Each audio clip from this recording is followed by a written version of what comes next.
Cosa è successo? Pomidottone, mani si discopa. Pronti a indossare maschera e boccaglio.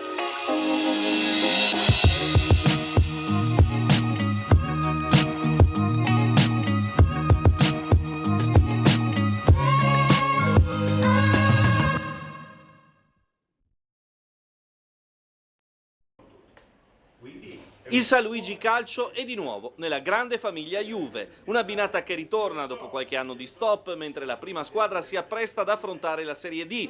Il ritratto di una società in salute che attraverso l'accordo illustrato dal direttore del settore giovanile bianconero Michele Sbravati e da Andrea Vaccarono, responsabile della Juventus Academy, fornirà uno stimolo in più ai propri ragazzi che sognano un futuro in Serie A.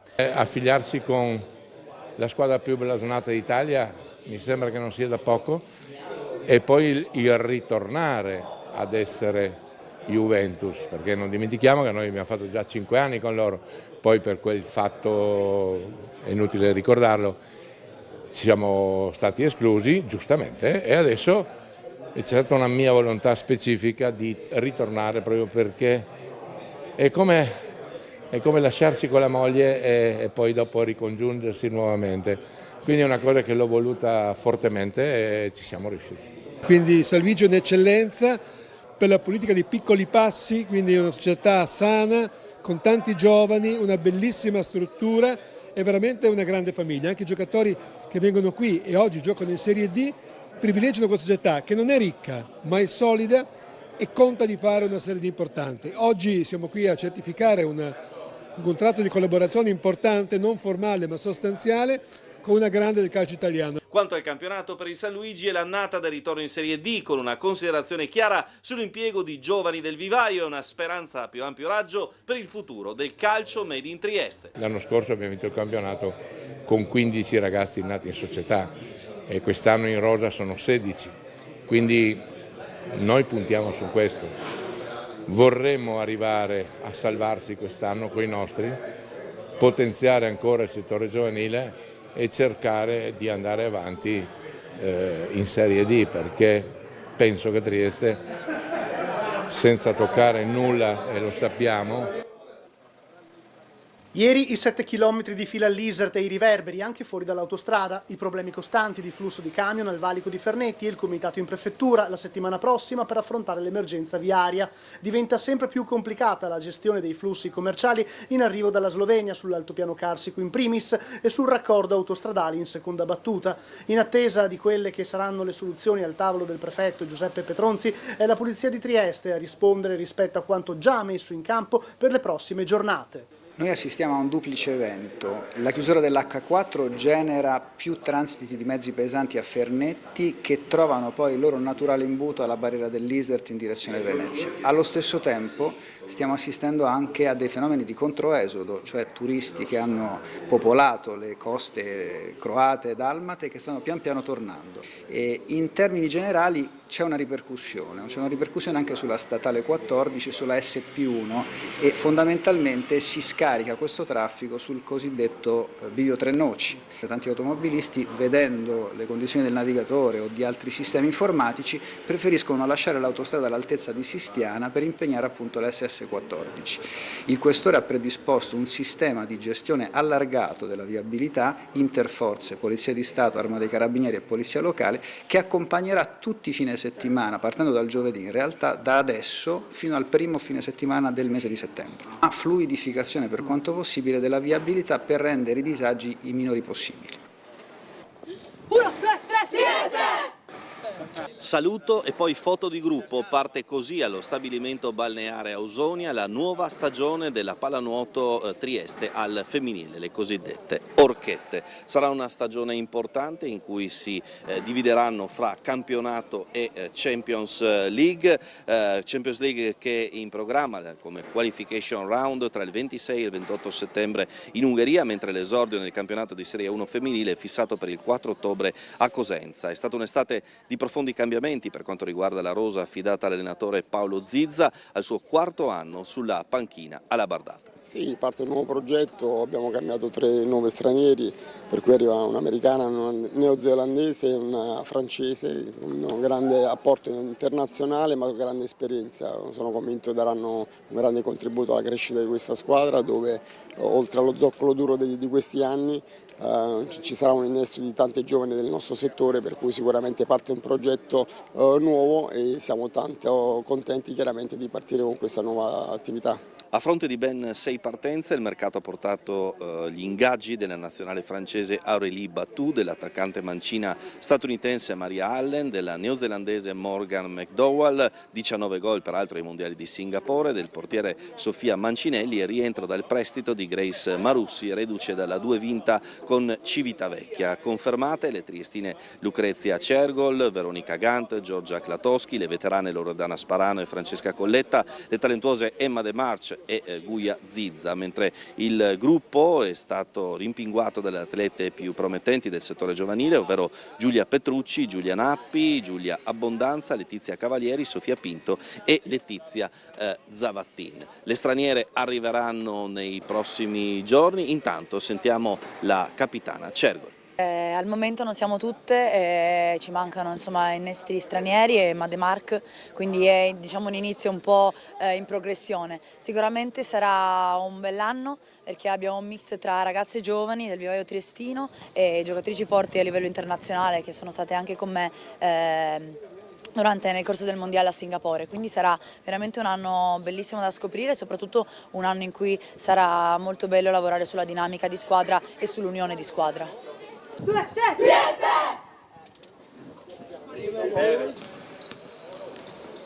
Mai Carcieri, abbiamo visto il primo allenamento della Pallacanestro Trieste, tante facce note, alcuni nuovi arrivi, altri arriveranno. Possiamo dire che hai raggiunto l'obiettivo che ti era prefissato inizio mercato, ovvero roster più lungo, talento ma anche più muscolarità, più fisicità, quello che forse mancava un po' l'altro anno. Sì, è quello che abbiamo cercato, capendo benissimo che quest'anno anche nel BCL c'è più fisicità, meno fischi, ma anche per l'Italia è una cosa importante, allora abbiamo puntato su più velocità, strength, forza, allora con Madi, con Jamais, ovviamente con JTA, Juan Toscano Anderson, sicuramente penso con tutti i giocatori che tornano abbiamo trovato, pensiamo, il giusto equilibrio, chimica per andare avanti, costruendo su quello che abbiamo fatto l'anno scorso. Allora sicuramente è bello quando prendiamo i giocatori che abbiamo pensato lui sarebbe giusto, però adesso dobbiamo cominciare a lavorare per capire come tutte queste cose vanno insieme, però ci piace il fatto che anche la versatilità di questi giocatori, un Toscano Anderson che può giocare veramente 2, 3, 4, 5 in Italia, Jamais 3, 2, 1, anche difende un po' 4, Mali un po' più puro 5, però Moretti che può giocare anche 2, 1, barra 3, Mark è lo stesso, allora forse c'è Roots che gioca più in posizione, Colby anche, per vedere che la versatilità ci aiuta, è una cosa che cerco sempre, che noi cerchiamo sempre, allora speriamo che sarà un valore aggiunto. Ben trovato a coach Gonzales, nuovo allenatore della Pallacanestro Trieste, da poco finita la presentazione dello staff tecnico. Che impatto è stato il primo allenamento con questa squadra che, diciamo così, ha la fortuna di avere uno zoccolo duro di giocatori che arrivano dalla stagione scorsa, più delle aggiunte che ancora andremo a conoscere nei prossimi giorni? Bene, abbiamo fatto un bel allenamento, tutto il mondo, tutti i giocatori sono contenti, sono healthy, allora tutto è andato via come il primo giorno, sempre molto stimolante, no? il primo giorno. Poi è vero che abbiamo tanta gente dell'anno scorso, che l'anno scorso si è fatto un lavoro buonissimo qui a Trieste, e allora approfittarmi di questo lavoro e sviluppare la squadra non da zero, da un bel posto. Ecco, healthy significa in salute per chi non conoscesse l'inglese. Lei ha detto insomma, che le è piaciuto vedere quel che era il tipo di gioco, lo stile della Pallacanestro Trieste dell'anno scorso. Allora le chiedo cosa terrà e cosa aggiungerà rispetto a quello che è il suo modo di vedere la pallacanestro. Buono, noi dobbiamo migliorare, penso che la difesa. Faremo un gioco comunque molto similare all'anno scorso, con contrapiedi, il rimbalzo in attacco sarà molto importante, voglio una squadra che condividerà la palla, che possiamo giocare con tanti passi e tanto movimento dei giocatori nell'attacco. E poi ci adatteremo anche ai nuovi giocatori e tratteremo di fare il miglior modo per tutti. Anche perché poi ci sarà il doppio impegno, cosa che lei con Berlino ha affrontato addirittura in Eurolega, quindi al massimo livello, per cui, lo ha spiegato anche in conferenza stampa, serve una gestione, diciamo così, dentro e fuori dal campo, pensata per non disperdere energie, perché tante volte si gioca 3 volte in 7-8 giorni. Sì, questa è una cosa che ho l'esperienza e che dobbiamo essere furbi e imparare subito tutte le cose perché non abbiamo tanto tempo per allenarvi. Allora bisogna di essere con tutti i sensi dentro del lavoro che facciamo. Relativamente al derby, sa che per i tifosi queste cose sono qualcosa di particolare, con Udine che arriva, come ha detto giustamente, alla 4ª di campionato. Lei ha detto un'extra motivazione, però approccio calmo. Sì, noi dobbiamo preparare la partita come un'altra, alla fine è una partita più, ma è vero che c'è un sentimento speciale normalmente in questi tipi di partite, specialmente per i tifosi e anche sicuramente per i giocatori che sono italiani, che sono da qua da Trieste, che abbiamo il miglior giocatore da Trieste, che sarà una partita speciale per loro, ma sì, alla fine dobbiamo giocare un bello pallacanestro come faremo nelle altre partite. Il ricercatore è una persona che ha curiosità, ha capacità di inseguire i sogni, ha grande spirito di sacrificio e perseveranza, sa accettare le sconfitte e ripartire da zero perseguendo l'obiettivo di migliorare le conoscenze.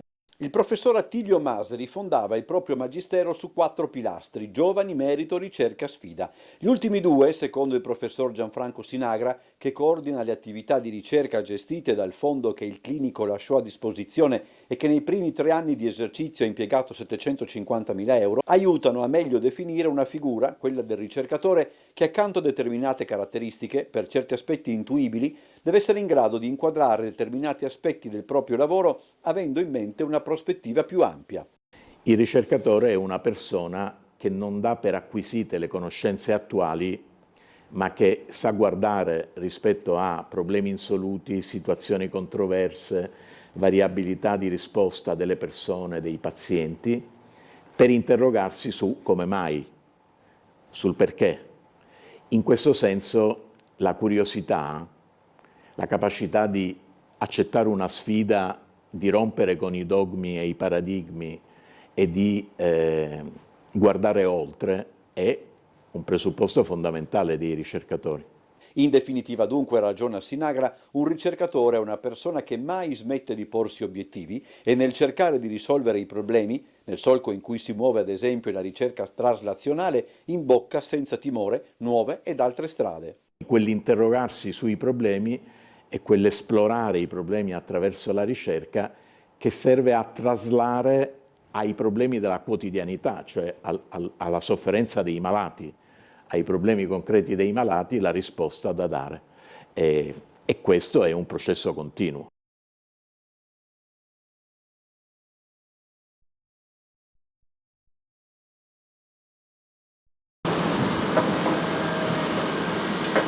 futura cittadella dello sport di Portovivo. Siamo all'interno del cantiere per parlare dello stato di avanzamento dei lavori con l'assessore comunale al bilancio Everest Bertoli. Vediamo attorno a noi le ruspe, il lavoro che è già stato fatto. A che punto siamo? Beh, futuro potremmo dire futuro quasi presente, perché in realtà i lavori stanno procedendo così come dal cronoprogramma in modo importante, tant'è vero che possiamo confermare che la consegna, la scadenza per dicembre 25, gennaio 26 si può tranquillamente rispettare, e quindi i nostri concittadini già per la prossima primavera avranno uno spazio meraviglioso all'aria aperta dove si possono praticare varie attività sportive, perché siamo dai campi di pallacanestro a quelli di tennis, ma anche i campi di beach volley o quelli di padel. Ecco, un'area unica, non solo in città ma anche nel centro, nel cuore dell'Europa, perché Trieste è la porta dell'Europa e dell'Europa centrale, un'area unica perché dove noi stiamo rigenerando quest'area di Portovecchio che era la città proibita. Dall'anno prossimo sarà ancora meno proibita e sarà sempre più fruibile per tutti i nostri concittadini.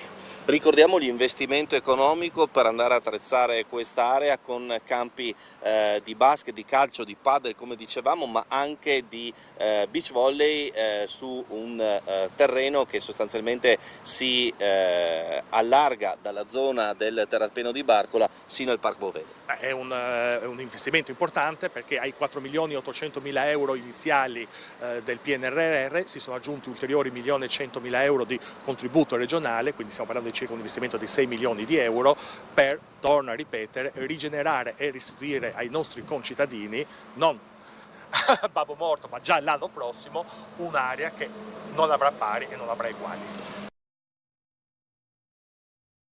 Si finge il direttore di una filiale della banca Unicredit e truffa una donna triestina di 64 anni, portandole via quasi 5.000 euro. Il fatto è accaduto lunedì pomeriggio, ma solo martedì la signora, residente in strada del Friuli, si è accorta del raggiro e ha sporto denuncia ai carabinieri di Barcola. Secondo quanto si è appreso, la 64enne ha ricevuto una telefonata sul proprio cellulare da parte del falso direttore di banca che le comunicava un'anomalia nell'ultimo bonifico e le annunciava una chiamata dai carabinieri di Via dell'Istria. Poco dopo, in effetti, la signora è stata contattata da un sedicente maresciallo dell'Arma che la invitava proprio in Via dell'Istria a sporgere denuncia. Un raggiro ben architettato, tanto che subito dopo è arrivata una terza telefonata, nuovamente dal sedicente direttore di banca, che ha convinto la donna a effettuare un bonifico pari a 4.750 euro, così da bloccare l'anomalia. La donna, spaventata e confusa, ha digitato l'IBAN fasullo, facendo così partire il bonifico. Il giorno dopo, assalita dai dubbi, ha telefonato alla sua banca, scoprendo di essere stata vittima di una truffa. Sul caso indagano ora i carabinieri. Il particolare inquietante è che i numeri di telefono da cui sono partite le telefonate dei truffatori corrispondono ai veri numeri della banca e dei carabinieri di Via dell'Istria. Stiamo cercando una soluzione a lungo termine per valorizzare l'intera struttura in modo organico, salvaguardando comunque quella che è il lavoro degli operatori già presenti, ma che possa appunto avere una regia per gestire le attività su più piani, magari appunto allargando anche alla terrazza che è all'ultimo piano, che in questo momento non è fruibile, ma quindi diciamo per realizzare una sorta di hub del gusto della Mitteleuropa. Il futuro del mercato coperto di Via Carducci dovrà passare per l'interessamento di un soggetto privato. Su questo aspetto la giunta comunale non ha nessun dubbio. In primo luogo il vice sindaco e assessore al commercio Serena Tonel. Gli spunti su come, ma qua c'è più da capire quando, riportare a nuova luce la struttura di Via Carducci sono emersi a singhiozzo nel corso degli anni. L'opzione più quotata è quella delle caffetterie al piano superiore e una revisione di spazi e attrezzatura al piano terra per i commercianti. In tal senso il Comune in questo momento sta cercando il possibile partner per avviare il tutto. E nel frattempo? Nelle more diciamo, dell'individuazione di un partner che deve essere necessariamente privato, che accanto al Comune realizzi questo e che stiamo continuando a cercare, nelle more appunto di questo progetto a lungo termine, apertissimi a realizzare all'interno del mercato coperto tutta una serie di manifestazioni che abbiamo già testato. Vogliamo incentivare le attività di animazione del mercato coperto e quindi ben vengano altre iniziative, un mercatino delle pulci occasionalmente può anche starci, insomma, quindi se qualcuno ha delle proposte che mi scriva senza nessun problema. Pioggia e primo incontro della nuova stagione della Pallanuoto Trieste. Come da tradizione il Bagno Ausoni ha fatto da cornice al raduno che segna l'inizio ufficiale dell'annata 2025-2026 della squadra sponsorizzata Summer Eco Shipping. Un avvio bagnato che potrebbe essere di buon auspicio per un gruppo chiamato a confermare e se possibile migliorare i brillanti risultati della scorsa stagione, chiusa con la semifinale scudetto. Il calendario non concede tregua. Dal 3 al 5 ottobre i ragazzi di Maurizio Mirarchi, al secondo anno sulla panchina labardata, saranno impegnati a Montpellier nel qualification round di Eurocup, prima dell'esordio in campionato previsto l'8 ottobre alla Bruno Bianchi contro la De Ecker Bologna. Abbiamo cambiato un pochetto per quanto riguarda gli arrivi e le partenze, perché sono arrivati 4 ragazzi nuovi, sono andati via altrettanti, quindi c'è un sostanziale cambiamento. Per quanto riguarda gli obiettivi nostri sono quelli sempre di far bene in ogni competizione. Rientriamo in Coppa, quindi affronteremo le Coppe europee, che sono una cosa importante perché ci serviranno per crescere, perché attraverso queste partite così di livello alto possiamo crescere tanto e la Coppa appunto ci servirà anche per prepararci per il campionato. Sarà un campionato molto impegnativo perché c'è tanto equilibrio tra le squadre, forse elevato il Recco, e poi soprattutto bisognerà vedere come le squadre si adatteranno al nuovo regolamento, perché c'è una modifica molto importante nel regolamento, campo più piccolo, minor tempo di possesso palla, quindi è un campionato tutto da scoprire. La rosa si presenta rinnovata con innesti di peso. Abbiamo inserito i 2 fratelli Faraglia, uno in provenienza dalla Roma, Onda Forte, e l'altro proveniente dal Brescia, e tutti e 2 daranno una grossa mano per alzare il ritmo e anche le fasi di attacco e di difesa. E poi abbiamo inserito un secondo centro, Ben Zabo, mancino, che darà una mano a Luca Marziali e il difensore terribile Marino Ciagali, che già ben ha dimostrato il suo valore nelle finali scudetto croate l'anno scorso. Assessore Rossi, con quali parole ha piacere di descrivere la figura di Bruno Rocco, figlio del grandissimo Nereo? Ma Bruno l'ho conosciuto, ho preso questa notizia, che è una notizia molto così, che ci rattrista, anche perché la sua figlia Donatella è una nostra dipendente, è stata per 5 anni dipendente del mio assessorato all'educazione, oggi si trova nell'assessorato all'assistenza, quindi la conosciamo molto bene. Però ritornando al padre Bruno, cosa possiamo dire? Che è un fatto casuale, ma scompare nel momento in cui la città vive un dramma calcistico, no? La presenza di questi americani, di questa società che ha distrutto una tifoseria e forse anche un'intera città. Cosa dire dello stile con cui i figli, i fratelli Rocco si sono atteggiati, portando dietro un'eredità che è pesante, insomma, no? Chi ha un padre come Nereo, che è stato un titano non solo per il calcio, ma per il comportamento, per il carattere, ha portato questa triestinità, questa parola in muli della Triestina, cioè in giro per il mondo, no? E quindi non è solo famoso per le sue vittorie alla Coppa dei Campioni e gli scudetti col Milan, ma per quello che ha fatto col Padova, quindi una squadra, tra virgolette, di scarponi, con cui e con la sua arte calcistica è riuscito a mantenere dei livelli straordinari. Quindi parlare di uno stile di una famiglia che si è sempre comportata in modo sobrio, che non ha mai voluto prevalere per il nome che portava o pretendere qualche cosa, no? Consapevole che c'è i titani, i geni, no? Di cui spesso siamo figli o eredi, no? Sono già tanto in quella che è la vita sociale e quello che stiamo facendo, quindi erano orgogliosi di quello che aveva fatto il padre, e noi siamo orgogliosi di quelli che loro hanno fatto per Trieste, per il modo di comportarsi, che è uno stile a cui tanti di noi dovrebbero in qualche modo guardare. Si è spento nella notte a Trieste all'età di 85 anni Bruno Rocco, figlio di Nereo, il Paron, che ha fatto la storia del calcio italiano. Classe 1940, aveva seguito da giovane le orme paterne nel mondo del pallone, indossando la maglia alabardata in Serie B e guadagnandosi l'attenzione della stampa sportiva nazionale, che lo descriveva come un talento tecnico e resistente. Dopo il ritiro dal campo rimase legato alla Triestina anche come dirigente, ma la sua vita prese poi una strada diversa. La macelleria di famiglia in via Tarabocchi, appunto, punto di riferimento per tanti triestini è il lavoro nel rifornimento delle navi in porto. Un percorso che racconta di un uomo radicato nella sua città, capace di portare avanti con discrezione e impegno sia il nome che l'eredità familiare. La notizia della sua scomparsa si è diffusa rapidamente, suscitando cordoglio non solo tra amici e conoscenti, ma anche nel mondo sportivo locale, dove il cognome Rocco resta indissolubilmente legato al calcio alabardato e alla memoria del Paron. Accanto a lui, fino all'ultimo, la moglie, le figlie e il fratello Tito. Con Bruno se ne va una figura che senza clamori ha rappresentato un pezzo di storia triestina, il filo che univa il mito del padre alle radici quotidiane di una città che ancora oggi vive di calcio e di tradizioni.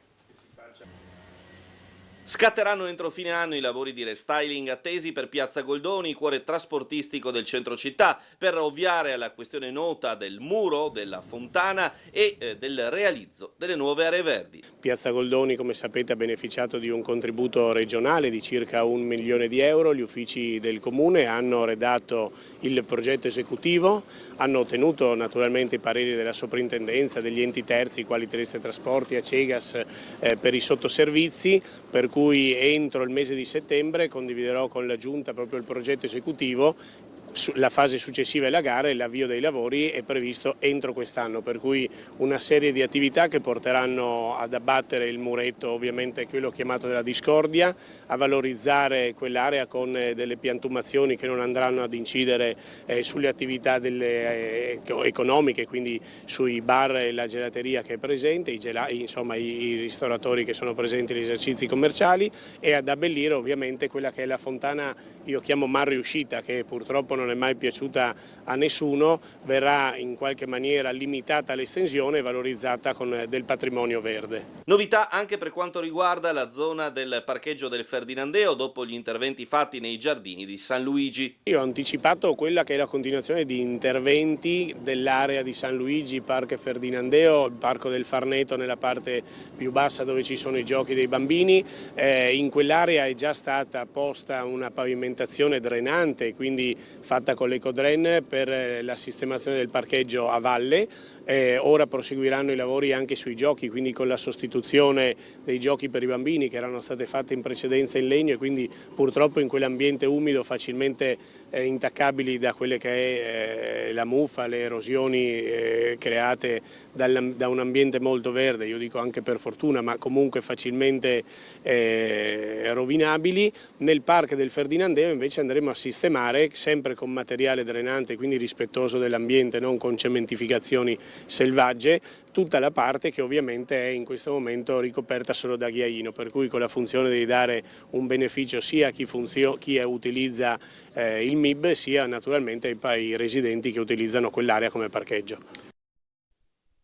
La trasformazione del lungomare triestino compie un passo avanti. Sul sito della Regione Friuli Venezia Giulia è ora possibile consultare i materiali aggiornati del progetto di riqualificazione di Barcola, mentre entro la fine di settembre è attesa la consegna del rapporto preliminare di scoping, documento chiave per l'avvio della valutazione ambientale e della consultazione delle autorità competenti. Non si tratta soltanto di un'opera di difesa costiera, ma di un intervento che ridisegna l'intero rapporto tra città e mare. L'obiettivo è proteggere il litorale dalle mareggiate, dall'innalzamento del livello del mare, migliorare la sicurezza della balneazione e ampliare gli spazi per lo sport, il relax e la mobilità sostenibile. Le analisi tecniche hanno evidenziato una vulnerabilità crescente. Le protezioni che fino ad oggi hanno esistito non sono più in grado di resistere agli eventi estremi e senza interventi strutturali l'erosione e le inondazioni continueranno a minacciare la costa. Il progetto nasce da questa necessità, ma la coglie come opportunità di rigenerazione urbana. Gli interventi si articolano in 11 ambiti: nuove scogliere e dighe frangiflutti, spiagge di sassi, piscine naturali, percorsi pedonali e ciclabili potenziati, accessi inclusivi al mare, aree per sport acquatici e noleggio di imbarcazioni leggere. Centrale la riqualificazione dei topolini. Le strutture verranno protette da nuove scogliere sommerse che, oltre a ridurre l'impatto delle onde, creeranno piscine di marea dedicate al gioco e al relax. Il piano si fonda anche sull'ascolto. Sondaggi e indagini hanno confermato le criticità percepite dai triestini, dalla scarsità di spazi balneari pubblici all'inadeguatezza delle strutture, fino alla pericolosa commistione fra traffico veicolare e zone di balneazione. Da qui la scelta di ampliare le aree a mare dove possibile, allontanando i bagnanti dalla strada e ripensando l'organizzazione della mobilità. I numeri raccontano l'impatto di questa metamorfosi.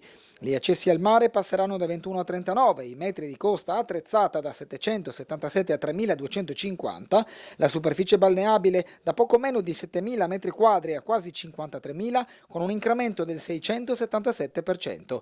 Aumenteranno anche le superfici pavimentate per passeggiate e viabilità, più 12.690 metri quadri, e i moli saranno prolungati di 129 metri. Dopo il secondo posto al trofeo di Ferragosto dietro a Lumago è stata la volta della presentazione ufficiale della Pallamano Trieste che affronterà la Serie A Gold. Sono sincero, non so se saremo in grado già quest'anno magari a ritornare ai fasti di un tempo. Quello che posso assolutamente promettere a nome mio e a nome della squadra è che scenderemo ogni giorno in campo con lo stesso spirito che caratterizza questa menzione, con lo stesso spirito che caratterizza questa società da 55 anni a questa parte. Grazie mille a tutti. La formazione di Carpanese ora continua la preparazione assorbendo giorno dopo giorno le qualità dei nuovi innesti. Fra questi si è fatto da subito notare Jaume Puglioli, nuovo centrale ex Barcellona, che ha mostrato subito in campo le proprie doti di leadership, velocità e visione di gioco, oltre che grande capacità realizzativa. Bien, muy bien. De momento llevamos 2-3 semanas aquí ya entrenando. Sta andando tutto bene in queste prime 2-3 settimane a Trieste, sia con gli allenamenti che con l'ambientamento in città. Aspettiamo ora che inizi la stagione. Sabemos que acabamos de subir de división aquí Trieste y bueno, pues a aspirar lo más posible, lo más arriba posible. In questo campionato aspiriamo a fare il massimo possibile, dobbiamo trovare i giusti meccanismi in campo con i nuovi arrivi come me e collaborare al massimo livello. Io credo di poter portare velocità, visione di gioco e un punto in più di intensità in campo a tutta la squadra. Que vengan aquí al Palachiarbola.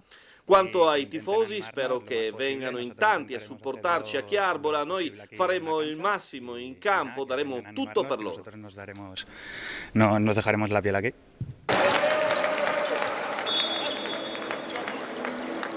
Cosa è successo? Pomidottone, manici di scopa. Pronti a indossare maschera e boccaglio. Non sapevo come spiegarla.